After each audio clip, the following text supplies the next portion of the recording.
My name is John Passfield, and I'm going to read from my novel, John Passfield's Saturday Morning. The title of this video reading will be Saturday Morning, Video 6, An Imaginary Interview.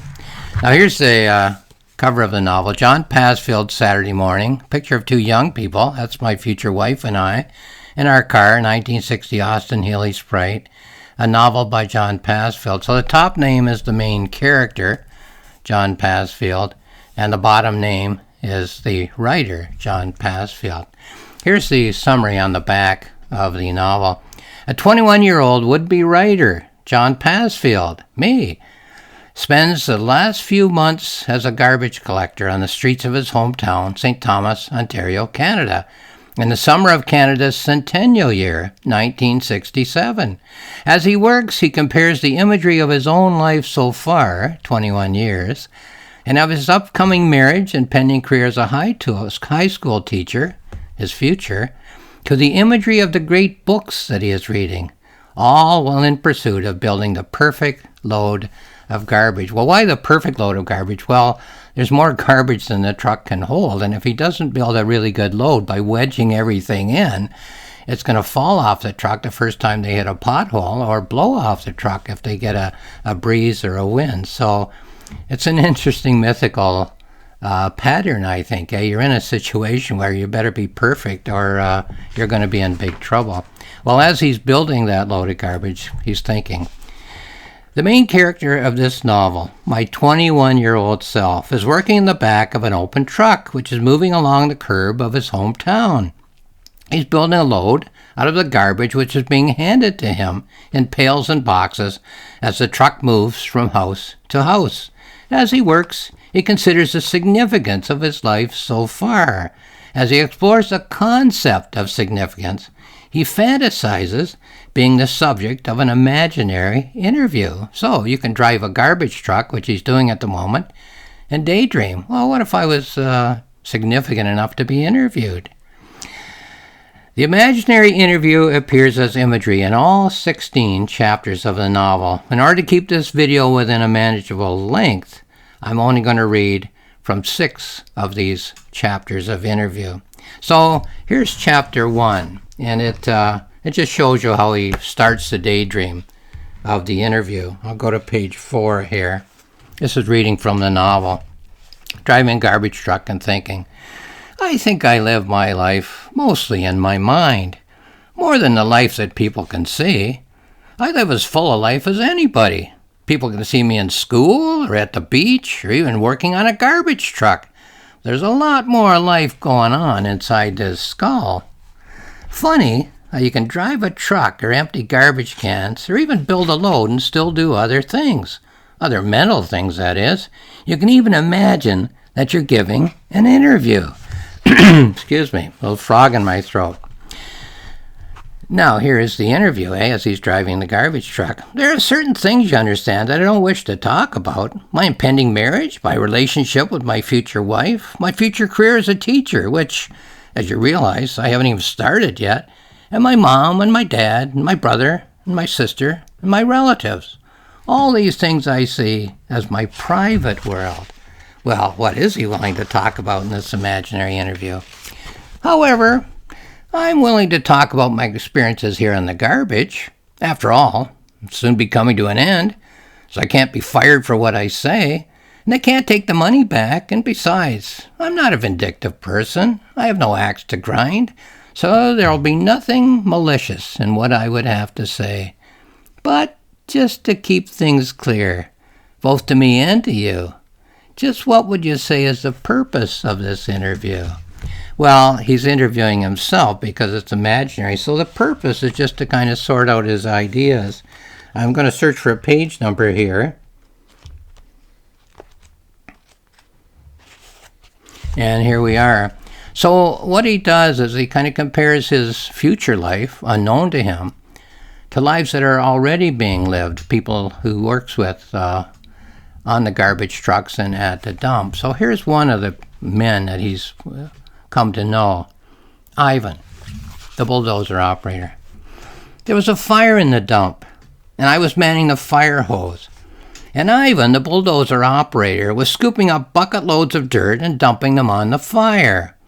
We had the pump hooked up to the creek and we were pumping water onto the fire. But the fire was burning deep down inside the dump, so every time we soaked some garbage and made the flames die down, more flames would just flare up somewhere else.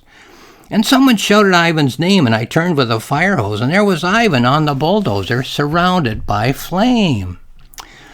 And all Ivan did was move his arms and wave for water. He didn't get up and jump to the ground and run away. He just sat there waving his arms and pointing to the flames.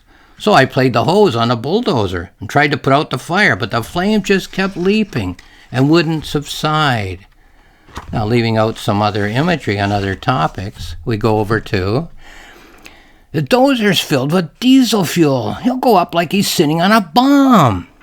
All Ivan was doing was waving his arms above the flames, just as if he was showing us where to dump a truckload of garbage. But I knew why he didn't jump and run, so I just kept playing the water on the flames. Finally, the flames died down, and Ivan backed the bulldozer up and away from the fire. I knew that Ivan was a hunchback, that he had a twisted spine, so I knew that he couldn't jump and run. The hose was the only thing that could save him from the fire. He was simply playing the odds. It was the hose or nothing else. I'd never seen a man so calm before. So if you're 21 years old and you have a lot of life to live, what's it going to be like? Well, you get into situations that you have a lot of control over, a middle amount of control over, a little control over, sometimes no control over, So you're looking at other people and saying, well, is that going to be me in some of those situations in my future life? Let's go on to 5E. Now, 5E only has one hand. He's had an accident, which you'll hear about. And he's walking along the curb and lifting garbage cans, just searching for a page number here. And so here's the story behind that. 5E has one arm. He lifts garbage cans with one arm and hands them up to the 21-year-old me in the back of the truck when I'm working there. At this point, I'm actually driving the truck. Here's another story. Is my life going to be like this? And there's a story about 5E. And all this happened before I came. It happened when I was just a kid and riding my bike around the town long before I ever became a garbage man, a summer garbage man. 5E, so they say, used to ride on the side of the truck. The big truck had a massive hydraulic ram, a ram that drove the garbage and squashed it against a steel wall. Again, leaving out 2 pages of other stories, other imagery. The big massive ram compressed the garbage under hydraulic pressure, and 5E used to hang onto the metal handle with one hand and lean his elbow on the sill of the garbage chamber door as the truck drove along. And 5E didn't close the garbage chamber door and step down onto the street and wait for the massive ram to operate, as the manual said to do. And 5E was waving to a friend with his free hand and calling out, "Hey, Squirrely," or "Hey, Nearly," or "Hey, Churly," or whatever he was calling, and the blade of the hydraulic ram caught his elbow inside the garbage chamber and cleaved his arm clean off as 5E shouted and screamed. And there was blood all over the street, and someone came running and tied a tourniquet, and the ambulance came and took 5E on a stretcher to the hospital. And that's why 5E has only one arm and finds it awkward to empty a garbage can to this day. So, 21 years old, a lot of life to live. What are some of the lives that other people have lived? What kind of control or lack of control, wisdom or lack of wisdom have they exercised? These are pretty grim. The whole novel isn't all that grim, but it does have a weaving of elements, lighter elements and darker elements, as imagery to a person who's 21 and has a lot of light and dark elements ahead, Here's another one, just getting the page number right. There we go. Okay. So here's another story. There was a man whose name I don't know. No one ever mentions his name, and he and another guy went down to the hospital one day. And they were there to clean out the ashes of a hopper of a hospital furnace. And one of them went up top, and one stayed down below. And the one up top would lean over the hopper and stab the ashes with a poker, and get the ashes in the hopper to slide down. And the man down below would shovel the ashes in the back of the truck, shovel the ashes so they would spread across the dump box floor. And when he cleared the hopper spout, he would bang on the side of the hopper with his shovel. And that was the signal for the other man, the man who was stationed up top, to take the poker and send more ashes down the chute. And the man down below banged and banged on the side of the hopper, but no more ashes came down the chute. And so he climbed up the metal ladder to where the man was stationed on top, but when he got there was no one there at all. And then he looked down into the hopper, and there was a hand, just a hand, sticking out of the funnel with the ashes dribbling down. And he tried as hard as he could to rescue the man. Well, a pretty grim story. A man dies in a hopper full of ashes in the hospital while collecting the ashes in a garbage truck. But is this the only way life can turn out? Well, let's go back earlier in the novel. This is going to be chapter 10, page 84. Let me find it here first.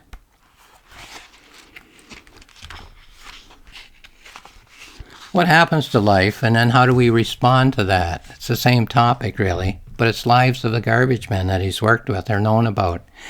And what about Bumps? B-U-M-P-S, his nickname, Bumps. What was he like in his younger days? Are all of his fights recorded in the bundles of old yellow newspapers that people tie with twine and put out of the curb? So he used to be a fighter, but he isn't now. Now he has to stand in the back of a garbage truck emptying cans, and the garbage truck only moves about a mile an hour along the curb, but Bumps hangs onto the side like a sailor in a storm, the main character thinks at another point in the novel, because he's lost his balance. This is what life has done to this ex-fighter. Did Bumps ever keep a scrapbook? Did he show it to people in his prime? And did he throw it into the fire when he came home to an empty room, broken and bruised, after the doctor told him he just had his final fight? So that's what life does to us. How do we respond? Bumps retired and then came back. Needed the money, I would guess. Someone called him the comeback kid. More comebacks on the garbage than in the ring. Somebody said that he has a son. Nobody knows any more than that.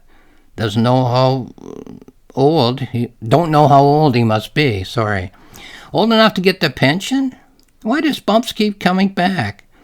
Have to think he needs his job. Hate to think he needs his job to stay alive. Sorry for a little slip there. So hate to think he needs the job to stay alive. Why does he keep coming back to the garbage? Maybe he needs the money. Maybe he's not old enough to retire. Okay, what has life done to Bumps? Here's an incident. Bumps and Herm and me were on an open truck one day, and a lady brought her garbage out to the curb. She had a lot of makeup on, and she was obviously quite old.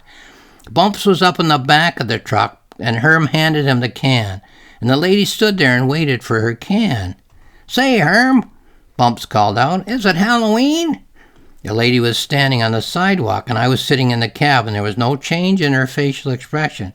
"Isn't it usually in October? This is only the middle of July. Did they go and change the date of Halloween?" The lady waited until Herm handed her the can, and there was no change in her facial expression. She turned and walked up the sidewalk holding the garbage can, and Herm walked to the next house, and I slowly moved the truck along the curb. I was in the cab, and Bumps was up in the back of the truck, so there was no way that I could see his face. So here's a lady, whatever her circumstances, instead of putting her garbage out at the curb, she puts a lot of makeup on and goes out and waits while the garbage men empty it. What did she want? We don't know. What had life done to her? Bumps, the aging boxer, the person who isn't a boxer anymore? Very cruel, eh? He mocks her. What does life do to people? What has it done to the lady? What has it done to Bumps? Well, you're 21 and your life is ahead of you. Here's the last one I want to read in this video. I'm going to find page 40 here.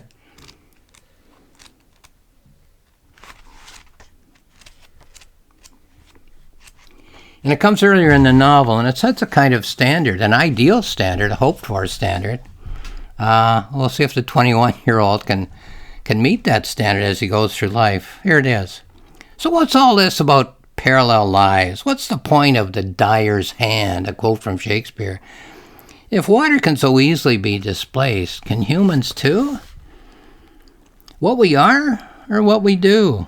What we are given or how we respond? How many years has old Tommy spent in the back of a truck? Well, here's Tommy, old Tommy. Old Tommy retired in about my second summer. Everyone called it Tommy's retirement year. He would come to work with his uniform all pressed and clean. And he would work for 8 hours in the back of a truck, emptying every kind of thing that came out of a can. And at the end of the 8-hour shift, he would be neat and clean as a pin. Not a hint that he'd been handling garbage all day. And then old Tommy's wife was a white-haired little old lady. She used to be waiting for him every time on the porch, waved to her husband as he went by in the garbage truck. The day before Tommy turned 65 was his very last day on the job. Neat as a pin when he came to work, neat as a pin at 5 o'clock. Looked as if he'd never spent a day on the job. So here's old Tommy, if he started when he was, say, 20 as a garbage man and he's 65 now, that's 45 years in the back of a garbage truck. Clothes neat as a pin when he starts in the morning, neat as a pin when he finishes. So can I get through life without a lot of damage? Can I get through life as in control as Tommy seems to be of his environment? So everything's an image, An image of your own experience, an image of your own potential experience when you're 21. You've had a lot of life. A 21-year-old has done a lot of things, and a lot of things have happened, but there's more coming, eh? And what's it going to be like? You're going to be in control as Tommy has been, or less in control as some of these other guys you've worked with? So here's a note that I wrote. So the lives of other people and the deaths of other people, whether from old age or from untimely and unfortunate circumstances, become significant imagery in our lives. But I should say potentially significant imagery, excuse me, in our own lives. For at 21, who can tell which of these brief lives will form the pattern of life experience for the future of the main character of the novel? We have the man who died in the hopper, drowned in ashes, and we have the man who has worked for perhaps 40 years in the back of a garbage truck and who emerges with his clothes as clean at the end of the day as when he started, with a white-haired wife at home waiting for his return. Each of these stories forms a pattern of lived experience, of a life which has already been lived, or of an experience which has already happened, and each offers an idea pattern. A pattern of potential life experience for the speculative mind of the 21-year-old main character, me at 21, to explore as a possibility for the future idea patterns of his own life. And because the human mind is so complex, these 6 image patterns of potential future experience and the other 10 that I did not read today, combined with image patterns of many other image categories to form one big 50,000-word image pattern in the mind of the main character of this novel, in a literary imitation of the unknown-sized image pattern which our minds are making during every second of our existence as thinking human beings. Amazing to think how many thoughts are in our minds and that they weave themselves into patterns of significance in order to interpret our lives and the lives all around us. It's astounding when you think about it. Well, I think a novel should reflect that. This novel, I'll just hold it up for a second, is John Passfield Saturday Morning, a novel by John Passfield. It's available on Amazon. There's more information there. My publisher's website is rocksmillspress.com, rocksmills.com. More information there. And my website is johnpassfield.ca, johnpassfield, all one word, .ca. 2 free books there. The Planning Notebook. How did I work out the pattern of that novel? How did I write it? I kept a notebook. It's now posted on my website. You can have a look for free. And then my journal. Well, after the novel was finished and I was polishing it, what did I think I'd managed to do? How did I think I was going to proceed from there to write other novels. Have a look there. You just go to the website, click on the icon, and it's yours to read. Lastly, I'll say thank you for watching this video.